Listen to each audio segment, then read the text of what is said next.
Stakeholders from more than 10 African nations converge in Senegal to initiate measures to boost universal health coverage on the continent. Former presidential aspirant Papa Fall urges the country's health minister to resign amid the acute kidney injury crisis. And investigations has begun into the death of 11 children at a visual impaired school in Uganda. These and more coming your way on The World Today.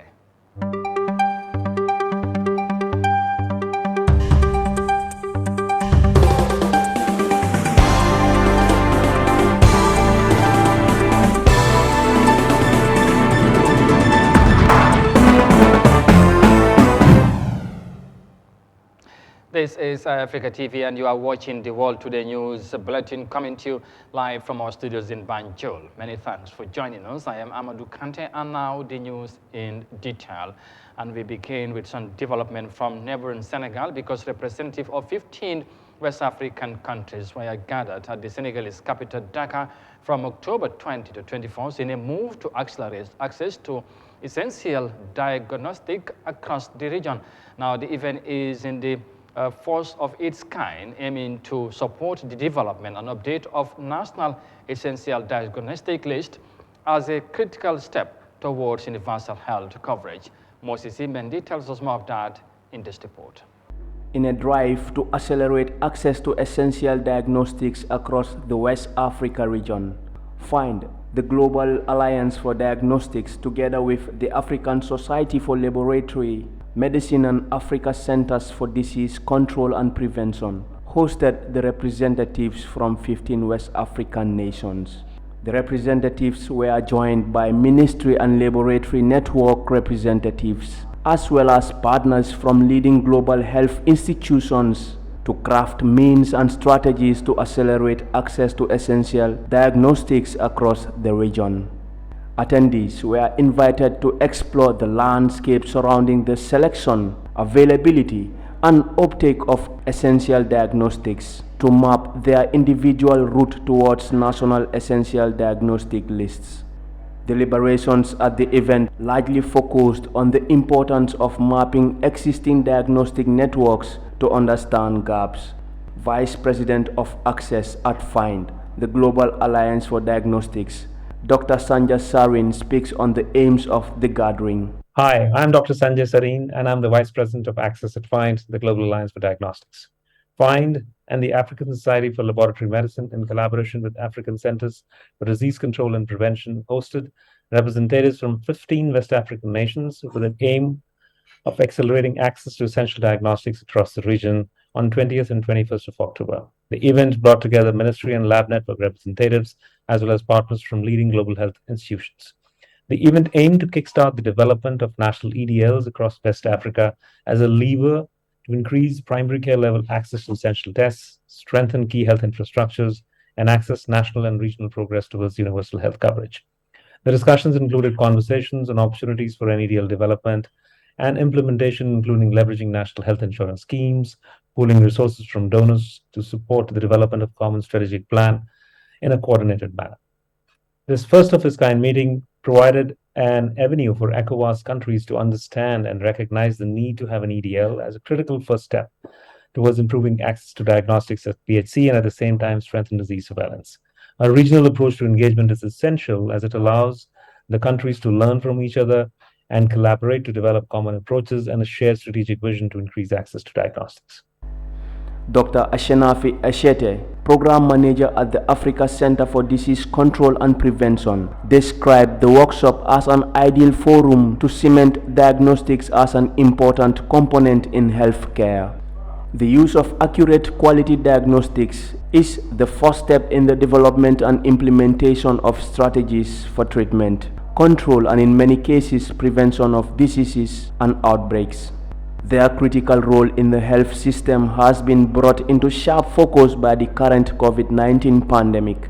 Yet, according to the latest research from Lancet Commission in Diagnostics, only 1 in 2 people has access to basic testing services. Yet, reducing the diagnostic gap for just 6 priority conditions could avert 1.1 million premature deaths in low and middle income countries every year. Access to essential diagnostics will enable West Africa increase primary care level access to essential tests, to strengthen key health infrastructures and accelerate national and regional progress towards universal health coverage. Moses Imende, Eyeafrica News.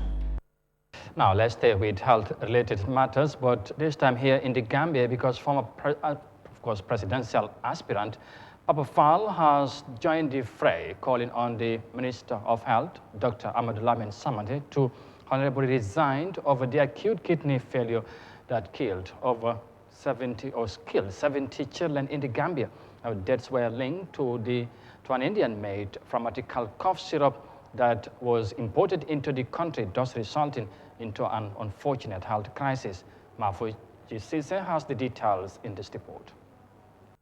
Following the tragic death of up to 70 children caused by a harmful syrup imported from India, citizens and politicians alike have been calling on the health minister, Dr. Samate, to resign as a man of integrity, and Papa Fall, a former United States military come politician, become the latest entity calling for the resignation of the health minister, describing the death of 70 children as a national catastrophe. Serious issue is a national catastrophe. It's a national catastrophe. 70 children is not a small number.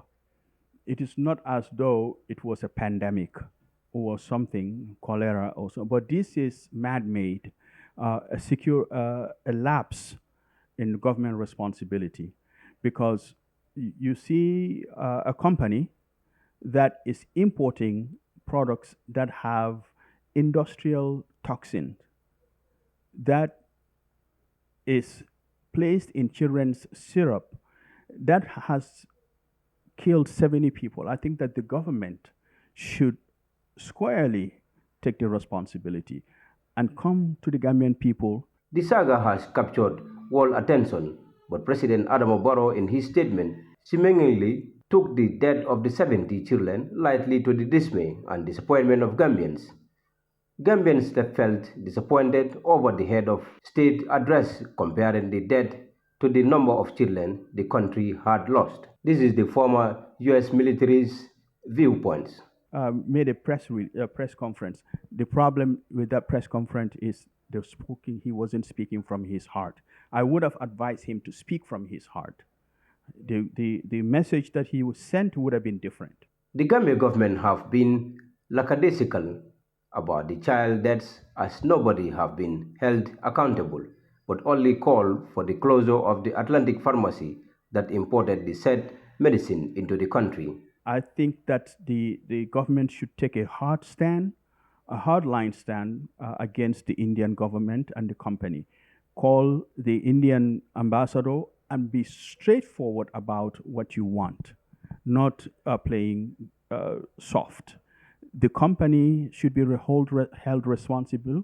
The Indian government should investigate swiftly and expeditiously bring the results of their investigation, and should penalize the company that produced this so it will not happen again, because these products are not available in India. They didn't ship it to India, they ship it to African countries. And then poorer countries, this is what happens. If the government is weak, we cannot be weak.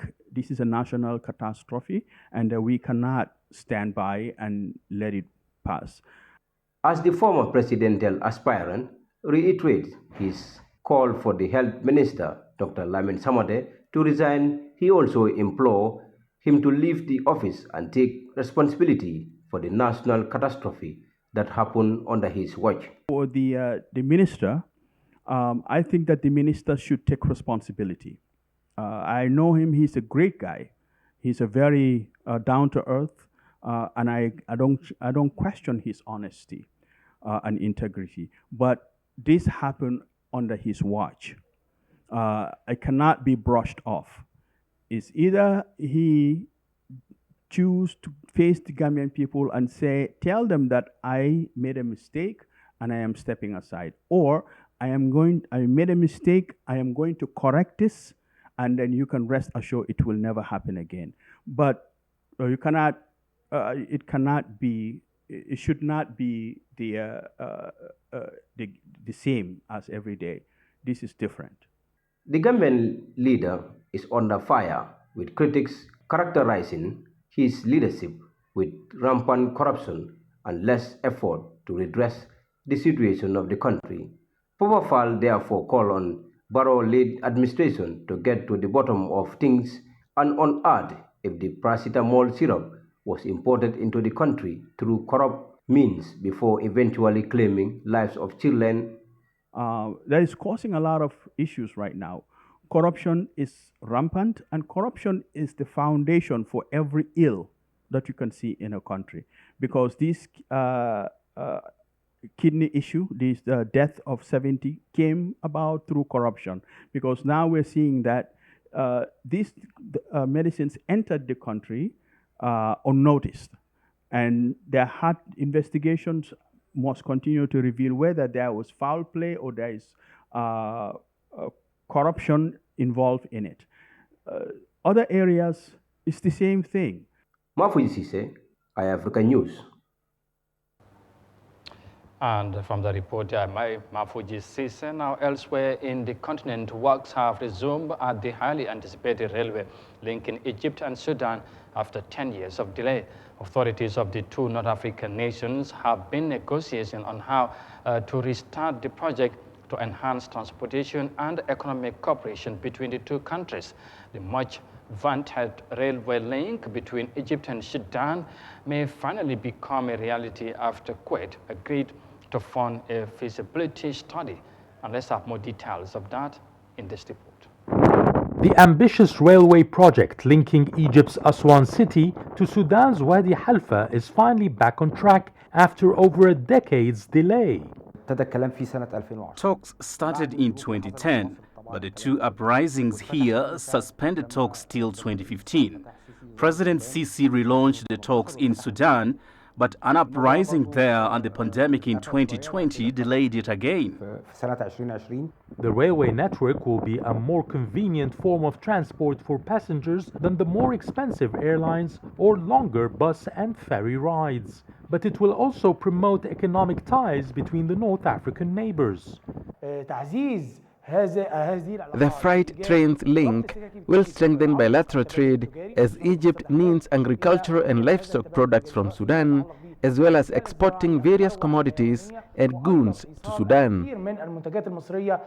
Egypt has built the first phase that reaches the borders with Sudan, but the 570 kilometers linking both countries is expected to include investments from the Kuwait Fund that is financing the feasibility studies. Once the Egypt and Sudan governments start construction, the project will take 3 years to implement from Aswan to Wadi Alpha, where there will be another station to Khartoum, while Aswan line will reach Alexandria station. No date has been announced for the inauguration of the project yet. The new railway is not just about Egypt and Sudan, but once it's established, officials here hope it will be the beginning of an ambitious plan to connect the whole of the Nile Basin countries with a railway network. And from the report there from the northern part of the continent, let's return to the western part, because Nigeria is currently battling against a cholera outbreak, which has been claiming lives in some areas, especially remote settlements where residents struggle to access to clean drinking water. The country's northern region is one of the hardest areas that, of course, is also engulfed with a growing insecurity concern, leaving citizens worried about the situation. Nigeria's Center for Disease Control reveals that cholera killed more than 2,000 people across the country in 2021. Thus, the government has deployed eminent measures to contain the outbreak. Here's more details of that in this report. Theresa Peter, like many members of the Junta Adamu community in Jos, rely on this stream for their water needs. There are sewage systems around it, making them vulnerable to cholera. But she says it's their only water source, especially during the dry season when the rains are gone. I know that contaminated water predisposes people to cholera, but what do we do? There's nowhere else to source for water. What is available is what we will use. Health practitioners say 28 people lost their lives from more than 950 cases of the disease which were recorded in the state last year. Nigeria's Center for Disease Control (NCDC) says the country recorded 4,153 new suspected cases of cholera infections in September and 80 suspected deaths across 9 states of the Federation. Borno State, in the country's northern region, the epicenter of an insurgency in the country, is among the worst affected with 93 deaths from 3,663 suspected cases in the state from January to September. Next to it are states like Yobe with 1,632 cases, Katsina with 767 cases, and 675 cases in Taraba states, all in Nigeria's northern region. The northeast has been torn by all sorts of insecurity issues, and so it actually makes some public health sense if there is an outbreak from poor water and sanitation issues. Cholera is largely transmitted by fecal contamination of water and food sources, and it causes diarrhea and severe diarrhea cases and sometimes vomiting. The NCDC says cholera killed over 2,300 people across the country last year. It's the country's worst outbreak since 2017, infecting over 60,000 people, mostly children. Experts want the government to engage in public hygiene campaigns and provide safe water for things to improve. Addressing the root cause is always the place to start. So we're looking at, can we have some provision of proper water and sanitation services? Can we ensure environmental sanitation across the country? Can we provide a proper health education to people? You know that they can, and they should take care of their food. The government says it has adopted several measures in the situation. It has activated National Cholera Emergency Operations Center of the country. The center has allowed states to ensure rapid and effective response to the outbreak. It has also launched a plan to improve provision of clean water to citizens. Communities without access to drinking water are hoping some reduce related to cholera.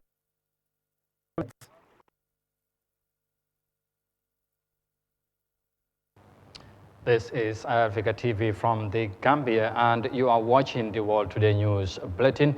And of course, from the reporter in Nigeria, we now take a break and come back shortly. Stay with us, we'll be right back.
Welcome back, and you are watching the World Today News Bulletin on Eyeafrica TV, coming to you live from our studios in Banjul. And once again, many thanks for joining us. And let's now look at the rest of the stories. Now, the German Federal Chancellor and Chairman Presidency of the G7, Olaf Scholz, has reaffirmed his commitment to support Ukraine's recovery in face of Russia's war of aggression. While co-hosting the International Expert Conference on Recovery, Reconstruction and Modernization of Ukraine in Berlin, the Chancellor said the Commission will be at Ukraine's side as long as it takes.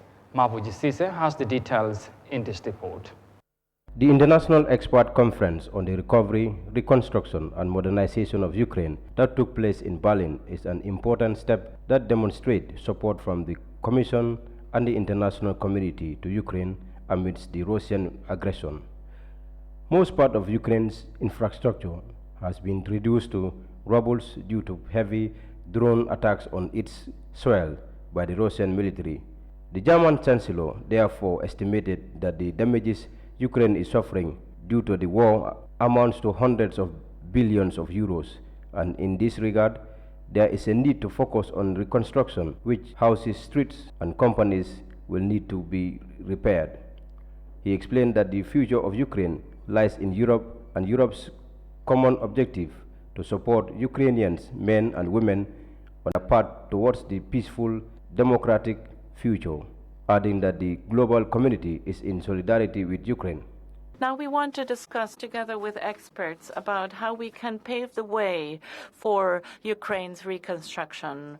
The current situation in the country is challenging indeed, but Ukraine is not on its own in this war.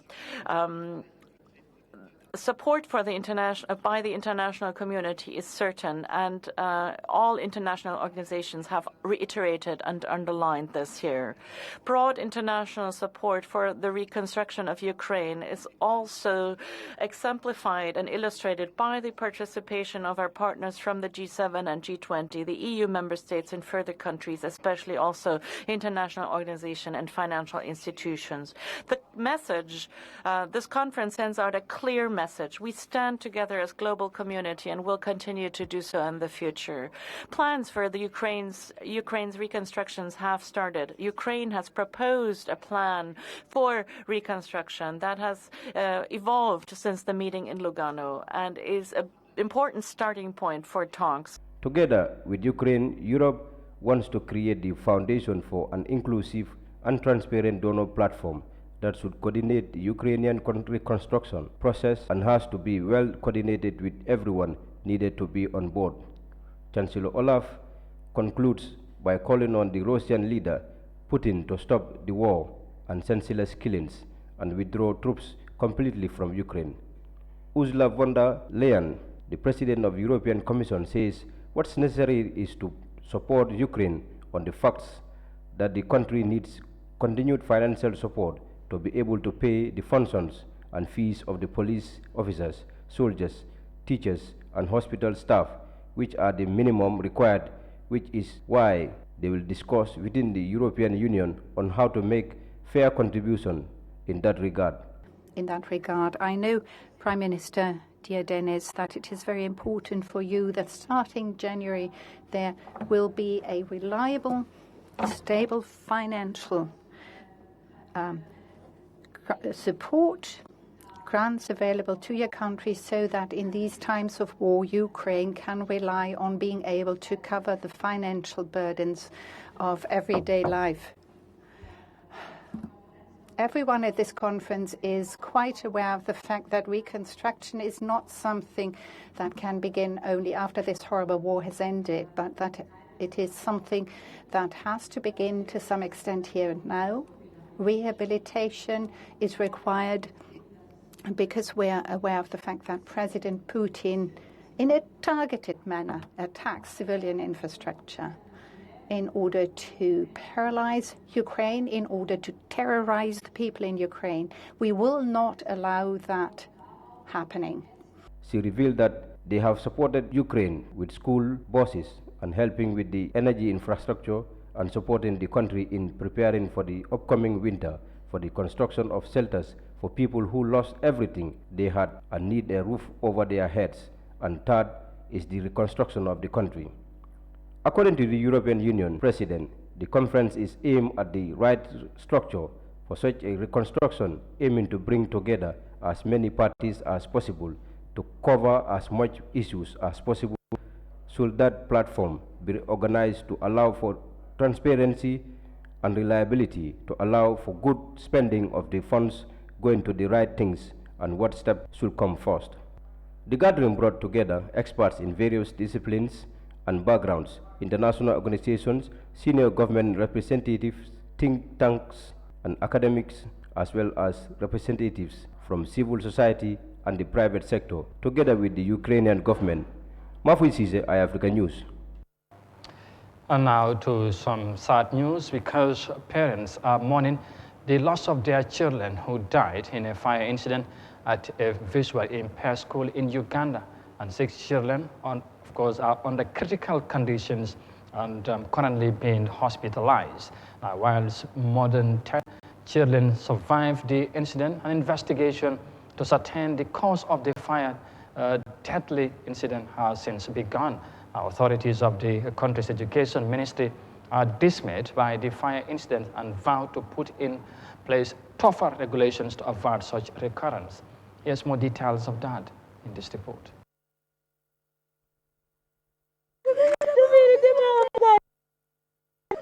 A somber mood Salama Kono, central Uganda, gutted this girl's dormitory in the early hours Tuesday morning.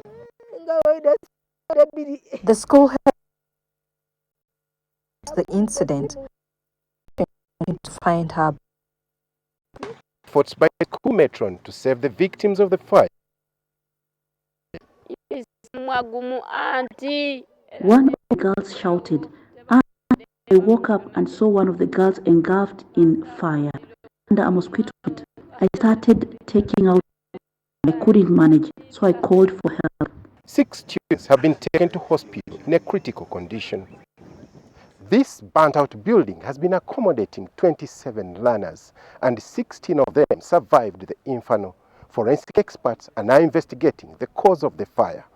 Preliminary reports indicate some of the safety measures are lacking.